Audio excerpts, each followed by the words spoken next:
Hello बच्चों, सभी को नमस्कार। आज हम 10th क्लास के सामाजिक विज्ञान के अध्याय 1 भारत के संसाधन के अंतर्गत मृदा, जल, वन और वन्य प्राणी के बारे में पढ़ने जा रहे हैं।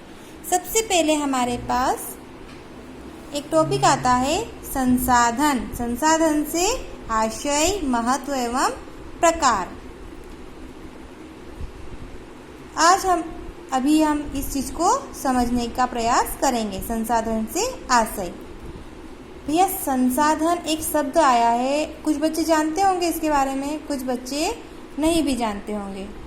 संसाधन, आगे से स को हटा दिया तो क्या हो गया? साधन। साधन के बारे में तो हम सब जानते हैं, है ना। जो साधन हमारे काम में आते हैं उसको हम साधन कहते हैं। तो यहाँ बात हो रही है संसाधन की। पहली ही लाइन में लिखा है, मानवीय आवश्यकताओं की पूर्ति अथवा उनकी किसी कठिनाई का निवारण करने वाले या निवारण में योग देने वाले आश्रय या स्रोत को संसाधन कहते हैं। दूसरे शब्दों में, कोई वस्तु या तत्व तभी संसाधन कहलाता है जब उससे मनुष्य की आवश्यकता की पूर्ति होती है। क्या लिखा है? कोई वस्तु या तत्व तभी संसाधन कहलाता है जब उससे मनुष्य की किसी आवश्यकता की पूर्ति होती है। मतलब दुनिया में कोई भी चीज जब वो मनुष्य की आवश्यकता की पूर्ति करता है तो वो क्या बन जाता है? संसाधन बन जाता है, संसाधन कहलाता है। जैसे जल एक संसाधन है। पानी एक संसाधन है क्योंकि इससे मनुष्य व अन्य जीवों की प्यास बुझती है। खेतों में फसलों की सिंचाई होती है और ये स्वच्छता प्रदान करने, भोजन पकाने आदि कार्यों में हमारे लिए आवश्यक होती है। इसी प्रकार वे सभी पदार्थ जो मानव की आवश्यकताओं की पूर्ति में सहायक होते हैं संसाधन कहलाते हैं। आपका एक छोटा सा प्रश्न, संसाधन किसे कहते हैं? क्या प्रश्न बना है आपका? संसाधन किसे कहते हैं? तो इसका उत्तर हमारे पास आता है, वे सभी पदार्थ जो मानव की आवश्यकता की पूर्ति में सहायक होते हैं संसाधन कहलाते हैं। हो गया यहाँ से यहाँ तक, ठीक है। अब संसाधन मानव जीवन को सरल सुखद बनाते हैं। आदिकाल में मनुष्य पूर्णतः प्रकृति पर निर्भर था। धीरे धीरे मनुष्य ने अपनी बुद्धि कौशल से प्रकृति के तत्वों का अपनी आवश्यकता की पूर्ति हेतु अधिकाधिक उपयोग किया। आज संसार के वे देश अधिक उन्नत व संपन्न माने जाते हैं जिनके पास अधिक संसाधन है। आज संसार के कौन से देश? वो देश अधिक उन्नत और संपन्न मतलब विकसित माने जाते हैं जिनके पास अधिक संसाधन है। संसाधन जो मानव की आवश्यकताओं की पूर्ति करते हैं या पूर्ति करने में सहयोग करते हैं। आज संसाधन की उपलब्धता हमारी प्रगति का सूचक बन गया है। भैया, कितनी बड़ी बात बोली है। आज संसाधन की उपलब्धता मतलब संसाधनों का हमारे पास होना, संसाधनों का होना हमारी प्रगति का सूचक बन गया है। इसलिए संसाधनों का हमारे जीवन में बड़ा महत्व है। हमें यह समझ लेना है कि प्रकृति का कोई तत्व तभी संसाधन कहलाएगा जब वह किसी मानवीय आवश्यकता की पूर्ति में सहायक हो। किसी वस्तु या पदार्थ को संसाधन बनाना मनुष्य के हाथ में है। देखो कितनी बड़ी बात लिखी है। किसी वस्तु या पदार्थ को संसाधन बनाना मनुष्य के हाथ में है। क्यों? क्योंकि मनुष्य एक बुद्धिजीवी प्राणी है।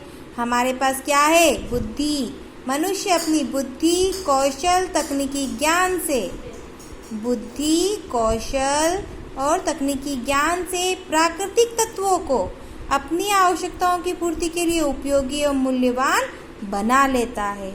भैया, प्रकृति में प्रकृति द्वारा प्रदाय की गई या प्रकृति से प्राप्त कोई भी वस्तु ऐसे तो दिखने में देख करके पा लेने से तो कोई उपयोगी नहीं है, लेकिन हम उसको अपनी बुद्धि और ज्ञान से अपने उपयोग के अनुसार बना लेते हैं, है ना।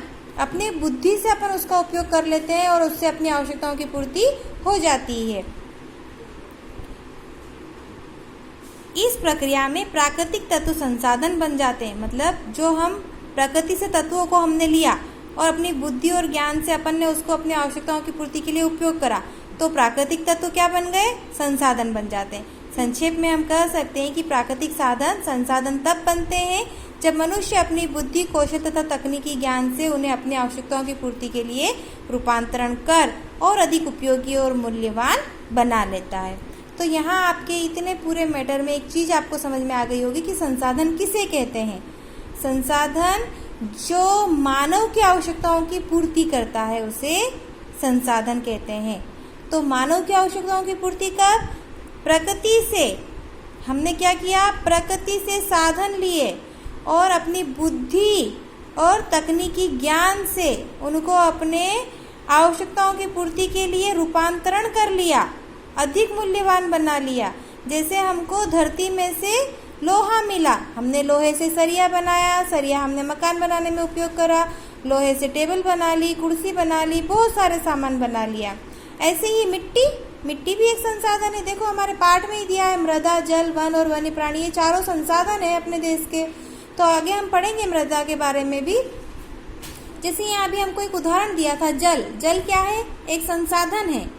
जल क्या है? एक संसाधन है। क्यों? क्योंकि जल से हमारी प्यास बुझती है, खेती होती है, खेतों में हम सिंचाई करते हैं पानी से, और फसल उत्पादन होता है, और उसी से पूरी सृष्टि का भरण पोषण हो रहा है। इसके साथ साथ जल स्वच्छता प्रदान करता है, भोजन पकाने के काम में आता है, और हमारी बहुत सारी आवश्यकताओं की पूर्ति करता है।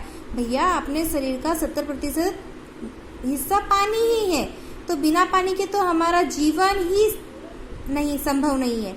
तो जल क्या हो गया? एक संसाधन हो गया। जल हमको कहाँ से मिला? प्रकृति से मिला। हमने अपनी बुद्धि और तकनीकी ज्ञान से इसका उपयोग अपने आवश्यकता अनुसार कर लिया, तो जल क्या हो गया? एक संसाधन हो गया। इसी प्रकार आज हमारे इस छोटी सी क्लिप में हमने ये जाना कि संसाधन क्या है। संसाधन वो साधन जो मानव की आवश्यकताओं की पूर्ति करते हैं, वे संसाधन कहलाते हैं। लेकिन एक बात ध्यान रखना है कि कोई भी साधन, कोई भी वस्तु, कोई भी चीज तब तक संसाधन नहीं है जब तक कि मानव की आवश्यकताओं की पूर्ति उससे नहीं हो रही है।